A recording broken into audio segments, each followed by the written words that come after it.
యేసు ప్రభువారు ఒక రోజున బోధ చేస్తున్నప్పుడు ఆయన బోధ వినడానికి ఆయా గ్రామాల నుండి, ఆయా పట్టణాల నుండి కాలినడకన దోణెల మీద, మరి గాడిదల మీద ఆయన ఉన్న ప్రాంతానికి జన సమూహము బహుగా వచ్చారు. విస్తారంగా వచ్చి ఆయన వాక్యమును వింటూ ఉన్నారు.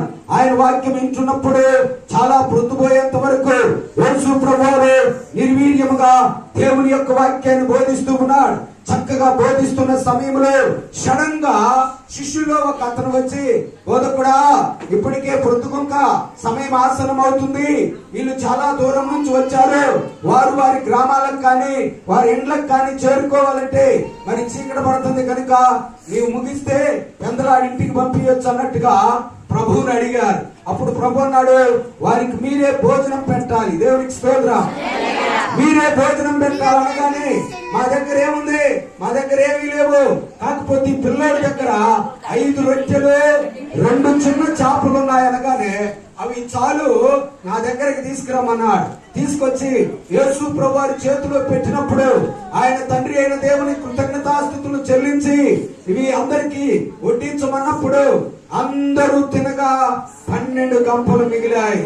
వచ్చిన జనం ఎంతమంది అంటే స్త్రీలు పిల్లలు కాక పురుషులు 5,000 మంది ఉన్నారు. అందరూ తిన్నారు, పిల్లలు తిన్నారు, స్త్రీలు తిన్నారు, పురుషులు తిన్నారు. అందరూ తినగా 12 గంపలు మిగిలాయి. ఇంతవరకు బాగానే ఉంది. ఆ తర్వాత అందరినీ ఇంటికి వెళ్ళిపోమనగానే వారు వారి దగ్గర అందుబాటులో ఉన్న దోణిలన్నీ చూసుకొని వారందరూ కూడా వెళ్ళిపోయారు. శిష్యులు కూడా వెళ్ళిపోయారు.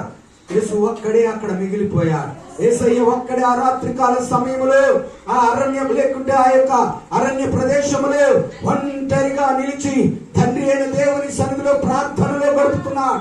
ప్రార్థిస్తూ ఉన్నాడు. ప్రార్థించి రాత్రి జాములయందు శిష్యులు అద్దరికి వెళ్తున్న శిష్యులకు యేసయ్య నీళ్ల మీద నడుచుకుంటూ రావడం వాళ్ళు చూశారు. వచ్చిన వాళ్ళు ఆయన చూసి దయ్యమని భూతమని బెంబేలెత్తి కేకలేస్తూ ఉంటే యేసు నేనే, భయపడకుడి, ధైర్యపరిచాడు. అందరూ కలిసి క్లుప్తంగా చెప్తున్నాను, పేతురు కూడా యేసు ప్రభువారి లాగా నడవడానికి ప్రయత్నం చేశాడు. నేటు మునిగాడు, యేసయ్య ఆయన్ని కాపాడాడు. మరలా దోనెక్కి అద్దరికి వెళ్ళిపోయారు. మరునాడంట, ఆ మరుసటి రోజు నిన్నటి దినాన్ని ఎక్కడైతే యేసయ్య రొట్టెలు చేపలు పంచాడో ఆ ప్రాంతం చూద్దాం, అక్కడే ఉన్నాడేమో, అక్కడికి వెళ్దామని ఓలేడంత మంది జనం అక్కడికి వచ్చేసారంట. ఓలేడంత మంది జనం అక్కడికి వస్తే యేసు వారికి కనబడలేదు. శిష్యులు అక్కడ లేరు.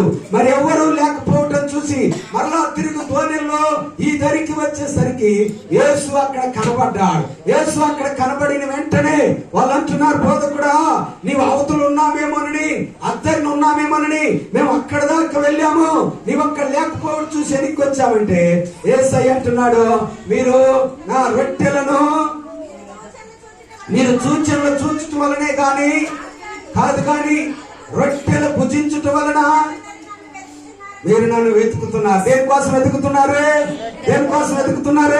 రొట్టెలు భుజించడం కోసం. అయితే మీరు నా యందు విశ్వాసం ఉంచమని ప్రభువు చెప్తే వాళ్ళు అంటున్నారు, మోషే అయితే మరి మహా సూచక్రియలు చేసి ఇశ్రాయేలీయుల కొరకు ఆకాశము నుండి మన్నాను కురిపించి వారిని పోషించాడు. మా కొరకు నువ్వు ఏ సూచక్రియ చేయబోతున్నావంటే పరలోకము నుండి దిగి వచ్చిన జీవాహారమును నేను అన్నాడు యేసయ్య. పరలోకము నుండి దిగి వచ్చిన జీవాహారమును నేను అంటే వాళ్ళు ఇంకా ఆశ్చర్యంగా చూస్తున్నారు. జీవాహారం అంటున్నాడు, ఏదేంటి ఇలా మాట్లాడుతున్నాడని. అప్పుడు యేసు చెప్తున్నాడు, నేనే జీవాహారము, నేనే పై నుండి వచ్చిన ఆహారాన్ని అని చెబుతూ ఇంకొక మాట అన్నాడండి. అద్భుతమైన మాట ఏంటంటే, నా శరీరమును తిని నా రక్తమును త్రాగువాడు నిత్య జీవం గలవాడు. ఈ మాట అనేదానికి ముందుగా యేసయ్య ఇంకొక మాట అంటాడు, మన్నా తిన్న వాళ్ళందరూ అరణ్యములో మన్ను పాలైపోయారు. మోషే అనుగ్రహించిన మన్నా తిన్న వాళ్ళందరూ అరణ్యములోనే మన్ను పాలయ్యారు. కానీ నా శరీరమును తిని నా రక్తమును త్రాగువాడు నిత్య జీవము గలవాడు అవుతాడు. నా శరీరమును తినండి, నా రక్తమును త్రాగండి, మీకు నిత్య జీవం కలుగుతుంది. మీరు నిత్య జీవమును సంపాదించుకోవాలి అంటే, మీరు నిత్య జీవమును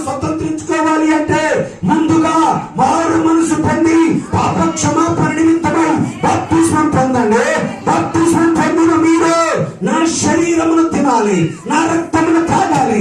దేవునికి స్తోత్రము కలుగునుగా.